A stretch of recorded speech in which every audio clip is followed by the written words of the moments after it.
You want to see something cool?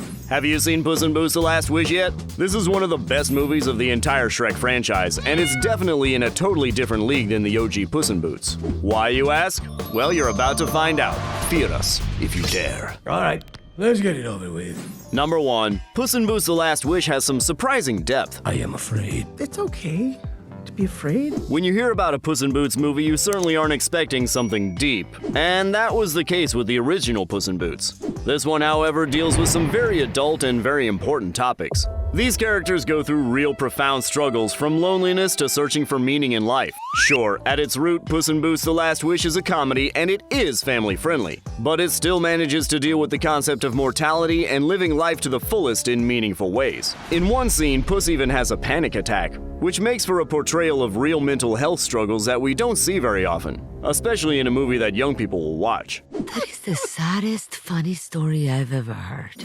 Number 2. Deeper storylines wouldn't work without a developed cast of characters. The Puss in Boots franchise is, of course, a spin-off of the iconic Shrek franchise. While the Shrek movies are excellent in their own right, they never succeeded particularly well in having a well-rounded cast of characters. While many characters, namely well-known fairy tale characters, were introduced, they rarely got much character development, or even the opportunity for more than just popping in to deliver a one-liner. Overwhelmingly, the Shrek franchise was about, well, Shrek.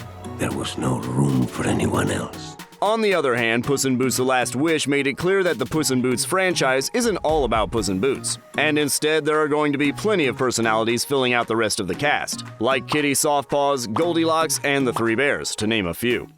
Number 3. Speaking of amazing characters, let's talk about Perrito. I already have a comfy sweater and 2 best friends. I got everything I could wish for. If you've seen this movie and how much you love Perrito wasn't one of your main takeaways, we highly recommend a rewatch ASAP. Perrito is the ultimate sidekick. A cute little guy with a heart of gold and a total potty mouth makes for the ultimate best buddy. Number 4. Not only did Puss in Boots: The Last Wish give us the perfect sidekick, we also got the best villain in all of Shrek. While many members of this delightful cast of characters are beloved because of how good they are, we love this one because of how bad he is. The wolf is downright scary, and having an actually scary villain only acts to make this movie richer and more interesting. You are death. The film does surprisingly have 3 villains, and not only are they all great villains, but they all work together very well. The wolf does, however, stand out as the worst of the bad. Come on, he represents death himself. Doesn't get much scarier than that. As far as we're concerned, the wolf blows Humpty out of the water. Number 5. From the Wolf to Perrito, the A+ cast additions brought these new characters to life. While we love the new characters the film introduced, they'd be nothing without their voice actors. Of course, Puss in Boots just wouldn't be Puss in Boots without Antonio Banderas reprising his role. I laugh at death. Salma Hayek Penalt's return as Kitty Softpaws was also a welcome one. Softpaws. Kitty Softpaws. Despite beloved returning voice actors, adding A-list actors like Olivia Colman and Florence Pugh filled out the cast even further. And of course, Wagner Moura made the big bad wolf the perfect amount of big and bad. If it isn't Puss in Boots himself. And Harvey Guillen made Perrito, well, Perrito.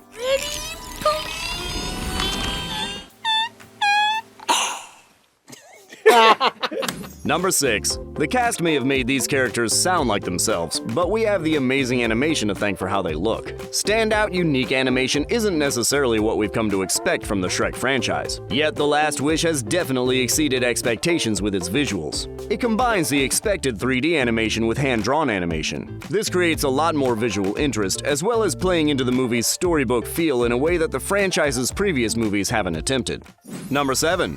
Speaking of the old storybook feel, like its predecessors, this movie has plenty of fairy tale inspo. The Shrek franchise was known for its parodies of fairy tales, yet if you're a fairy tale fanatic, The Last Wish may be even more up your alley. This movie introduces new fairy tale characters with much more character development and allows us to watch them going through real-life struggles. Goldilocks deals with loneliness and struggling to find where she belongs. Jack Horner from the poem Little Jack Horner deals with his own privilege and greed. It's nice to see these characters included, not just as a cheeky joke, but actually as fully formed characters with much more depth and realism than in their source material. Number 8. You may have heard about Puss in Boots: The Last Wish's incredible accolades. And if you haven't seen the movie, you may have been surprised. The film has a whopping 95% critic score on Rotten Tomatoes and a 94% audience score. It's also nominated for the Best Animated Feature Film Golden Globe and the Oscar. If that's not enough incentive for a Puss in Boots movie night, we don't know what is. I am Puss in Boots, loved by one and all.